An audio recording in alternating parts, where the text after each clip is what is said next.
Takyo! Ano nangyari sa'yo? Benji, kailangan nyo na umalis dito. Bakit? Parating na ba yung nangyari? Hindi. Kailangan nyo nang umalis. Kasi natunto na kayo ni Gimo. Gimo? Paano naman yung nalaman na nandito kami?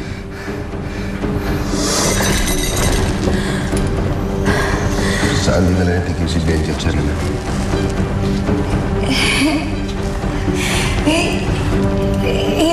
Hindi ko alam.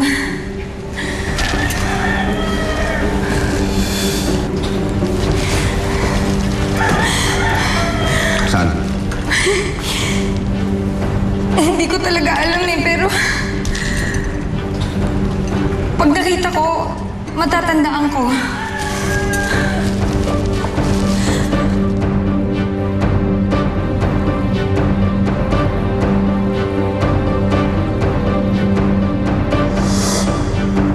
Benji, umalis na kayo dito. Baka maabutan pa kayo ni Gimo eh. Alam mo naman yung tao yun eh. Malakas yung hataw sa utak eh, kapag tinamaan ng matinding galit. Sandali lang, Tikyo. Ay, hindi ko kasi maintindihan. Bakit ba galit na galit siya dito kay Benji? Ano ba kasalanan ni Benji sa kanya? Kay Gimo, wala. Pero kay Emmy meron. Di ba nga? Umurong ka sa kasal. Pero bakit sa akin nagagalit si Gimo? Siguro, nagsumbong si Emmy kay Gimo. Malakas si Emmy kay Gimo kasi magkababata sila. Di ba? Winaringan ka pa nga ni Gimo na huwag mong lolokohin si Emmy. Yan. Ikaw na lang. Bakit? Deta ako eh. Jet, sige. Ano ba? Diyan, maraming tao dito. Bakit? Gusto mo dito, di ba? Imo, bakit? Ito. Dali lang. Kayo na pala. Baka mo na pala si Emmy. Gawin lang. Bata ko yan. Kaya ko na rin kapatid yan.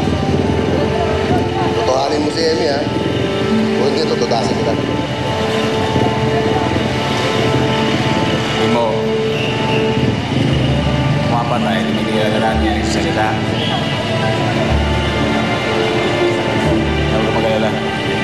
Tutuhanin ka. Hindi nga! Oo! Pwede na? Ayos! Ayos na! Lakad lang kami, ha? Huwag ka magpakapagod, ha?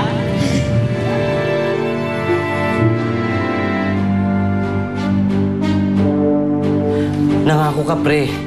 Ang sabi mo, hindi mo sasaktan si Emmy. Sinabi ko yun? Benji. Hindi ka lang pala sa akin nangako eh. Pati kay Amy. Hindi, Serena, maniwala ka sa akin. Wala talaga akong maalala sinabi ko sa kanya. Wala talaga.